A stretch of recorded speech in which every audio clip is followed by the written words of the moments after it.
I'm delighted to be joined by the Republic of Ireland and Hull City defender Cyrus Christie. How are you keeping, Cyrus? Yeah, all good. Thank you. Yourself? Very well. Scoring some wonder goals these days, I see. Yeah, I've scored a few.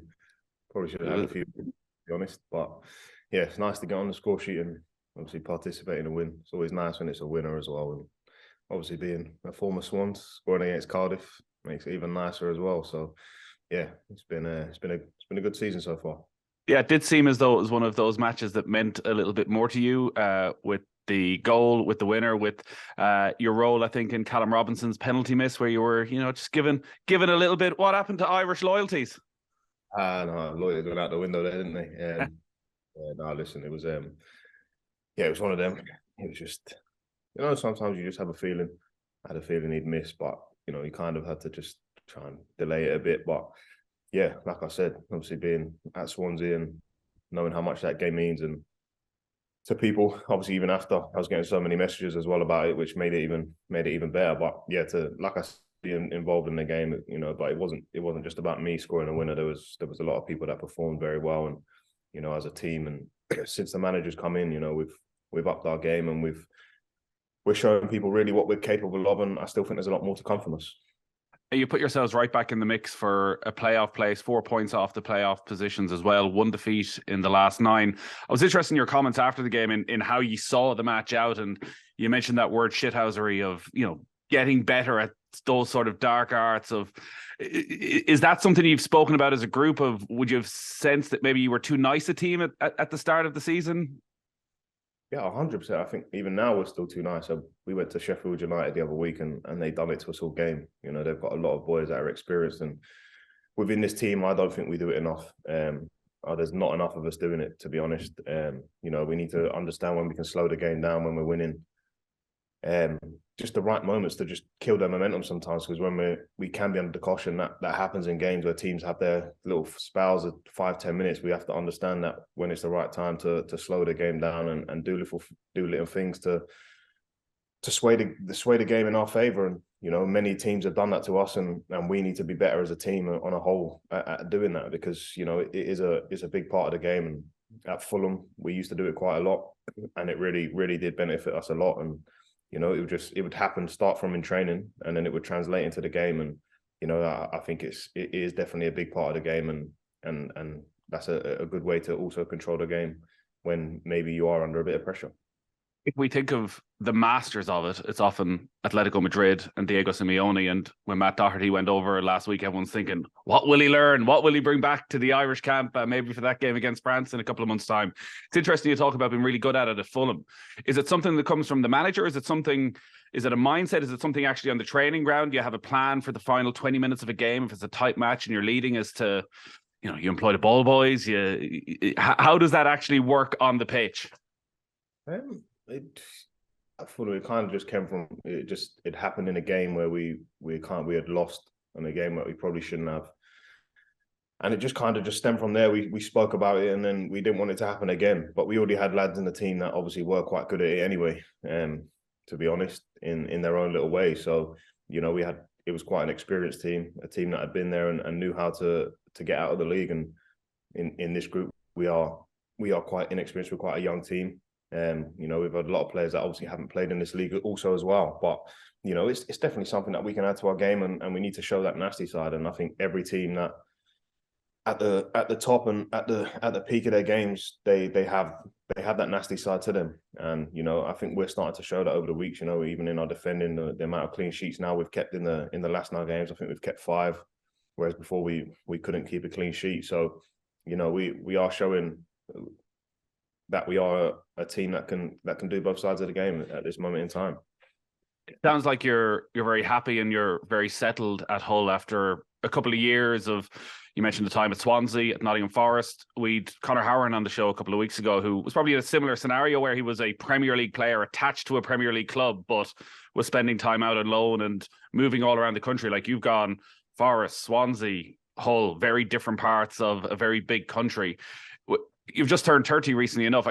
When you're looking at a move to Hull and a permanent transfer, is your decision-making process different to when you were 21, 22 as to what you weigh up as to how you choose a club? I'd say so. Yeah. Obviously, it's always going to be there's always going to be that factor, but I think more for myself over the years and the last few years that I've had, it's more just to find happiness and love really, to be honest, and enjoy myself. I think at Fulham, I was like I've touched on before. I was never really given an opportunity to showcase my ability and what I'm able to do. And I spoke on it before. I think I allowed different factors to affect me and affect my inner peace, really. And I maybe tried too hard to impress when I was given the opportunity, but it was never a run of games, and it was always tough. And I think from day one when I came in, obviously Fredo was still there, and obviously the fans loved him, and then he left, and me and Fredo are two very different players. And I just think in a sense maybe people just didn't take to me as they should, but not their fault. I mean, I wasn't able to play runner game after game after game to actually be able to give an opportunity. So yeah, it was tough, and it was not enjoyable. I understand there were some great memories with the promotions, and they were obviously the highs, but obviously also as well there was a lot of lows. And then I go on loan to Forest, and I go and play 44 games, do well, and then I come back Fulham. I can't really touch on what happened. I'm not allowed, but then for 6 months I'm in the squad. I'm not in the team. I'm training on my own, and I wasn't allowed in the training ground at certain points. Then that's tough as well. With obviously then my missus was ill with the baby. Obviously she was very ill. Actually, it was quite a scary time. So then I had that to deal with as well, and then going to Swansea, that's where I really kind of realised that you as a footballer you have to look for where people are gonna take to you, where people will see you for you and your ability, and really want to love you for your football. And I went to Swansea, and from day one they took to me, the fans took to me, the manager, and then that's when I found my best. My confidence was high, and I went there, and I think 3 goals, 5-6 assists in 20 games, which is a good return, and I was playing really well. And then to come to Hull, obviously it was quite late, and and there was a few different things in the window, and it could have ended up differently, but it's worked out for a reason. And like I said, I'm enjoying my football here.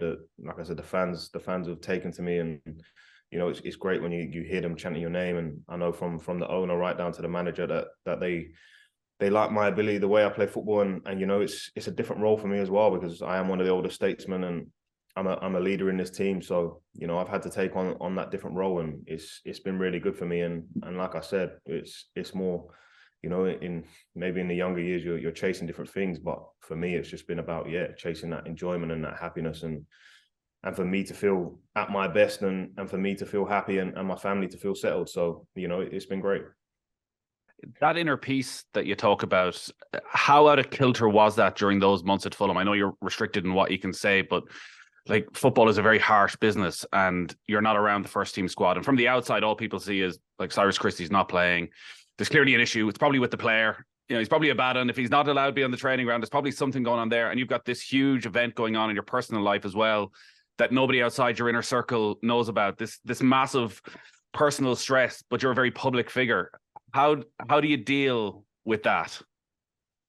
To be honest, I think part of me, I've always been strong mentally, but I think, like I said, at Fulham, I kind of I think for a bit of time, I lost myself about realizing it till when I took a step back, and for me, I think I'm one of them. I do analyze things, and I had to step back and then retrace my steps to maybe see what had gone wrong. But sometimes you can't actually. It's not what went wrong. It's just these things happen, and maybe there's no return. And it did get to the point where I knew that it was time to leave, and I couldn't leave in time. And then obviously with everything going on with the baby coming premature, and my partner, she could have passed away, and then that was tough to deal with. And then obviously everything that was going on, like I said, it was just, I think I just knew that for me personally, I don't want to come in and upset a change room. I know that, and that's always been me. Like, I would never want to disrupt someone else's progress. So for me, it was just to come in and smile and be happy. And I just had to do it for myself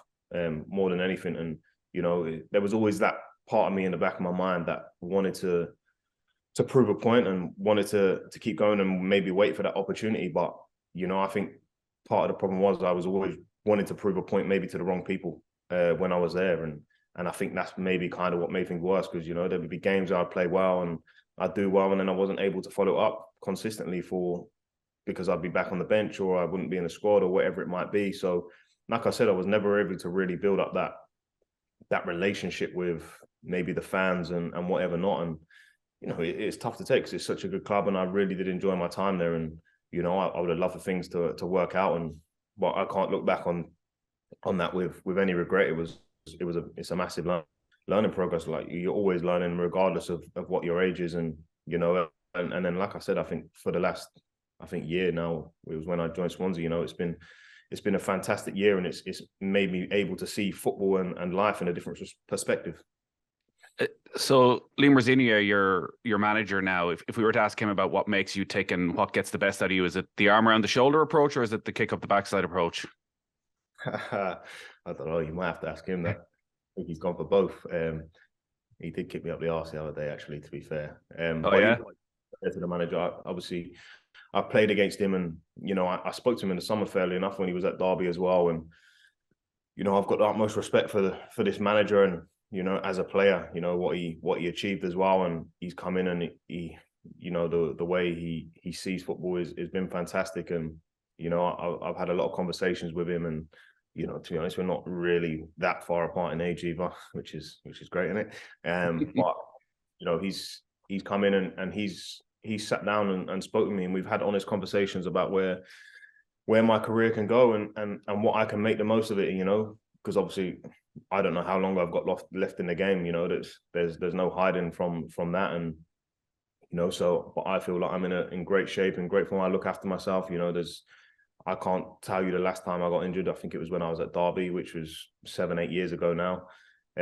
So yeah, I look after myself, and yeah, like I said, I've had honest conversations with him. He spoke to me about how I think he got back in the Premiership at 32, and then he saw out his career for the next 3 years. So he said that, and I've not been shy away from what I obviously want to achieve and what I can make the best of my career is. And, like I said, I've sat down, I've spoke with him, and he's been honest with me, and he wants to push me to get to that place, not just me, but other people. And, so, I think we're on the same wavelength. And like I said, I'm really enjoying playing football for him, and I've had to take on a different role, and he knows that in of the leadership. So, I think you're looking at me and the likes of Mika, and, we have played at the top level and been involved in big games. So, it is a different thing, and it is a different, like I said, a different role for me, which I haven't done at other clubs. So, I'm really embracing it. I'm really enjoying it. And it's been great for me.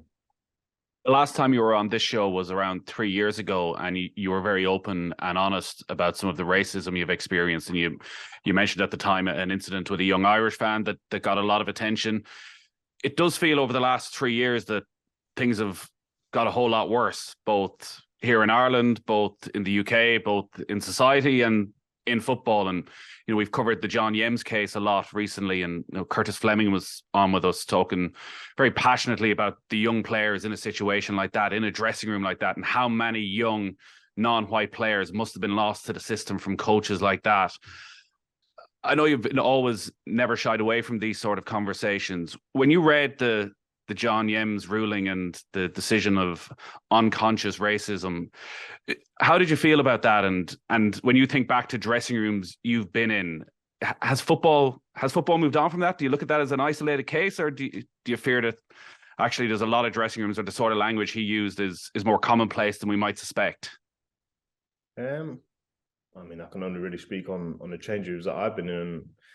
It's not been like that. For him to be ruled unconscious was a bit crazy, considering what he said. So he was clearly thinking about what he was saying. And then for him to get a platform to speak on TalkSport, which was quite embarrassing, to be honest, after what he said, and then he feels that he would owe an apology.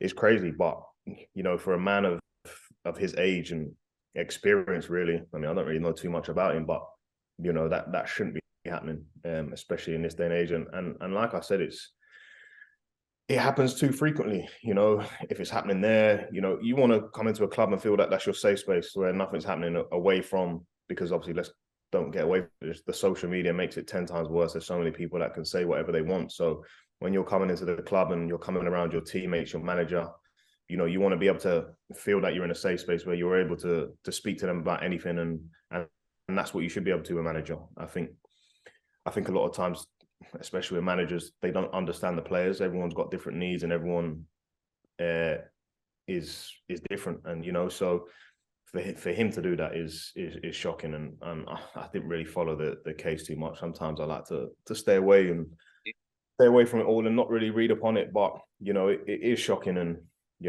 it shouldn't be happening, and it doesn't really set out great precedents for the young people coming through and people that might not be mentally strong enough to deal with it. They might put them on edge, and it can harm people's careers. Definitely, that's for sure. And it might not be able to. And like I said, you want to be coming into the club to feel great and be able to perform at your best, because that's initially what we're here to do. You want to come in and you want to be the best footballer that you can be. So for them to come in and that to happen is shocking. Really, it is. There are obviously a lot of issues still around the game, and Patrick Vieira was talking yesterday about being still quite troubled about the fact that he's the only black manager in the Premier League. There's, I think, only 8 non-white managers in the 92 clubs. You're at that stage where you're probably looking, I know you want to get back to the Premier League, but you're probably also looking as to what comes next within football. Hard thing to talk about, but like, do you feel you're in a position you'll be given a fair crack at a whip? I'm not really thought about it. The gaffer's actually been on to me about my badges and stuff like that. He thinks, it's something that I could do and look at. But yeah, it's a tough one. Like I said, it's not really something that I thought about. And there's clearly obviously something, because a lot of the people that are in the game, they know that maybe they're not given a fair chance, and maybe they do feel they feel their opportunities are limited. So there's got to be a lot more that we can do. You look at other sports, and there's, especially in America, there's a lot of black coaches, black managers, however you want to call it, and I believe there's some sort of ruling, I think, within NFL. Yeah, the Rooney Rule, yeah. Yeah, so I think there's definitely a lot of progress that needs to be made in this country, and to be given an opportunity. And I think a lot of players can look at that and see that they aren't going to get given an opportunity, so they may not go into that line of work, and they may look at different alternatives. But yeah, I think it's a discussion that needs to be had, because as you can see, it's coming up frequently, and I think a lot of people can see that. So the people that are higher up need to come together, and they maybe need to speak to players and the managers and the people from different ethnicities, and see what they can do to make it more of an even playing ground in that sense.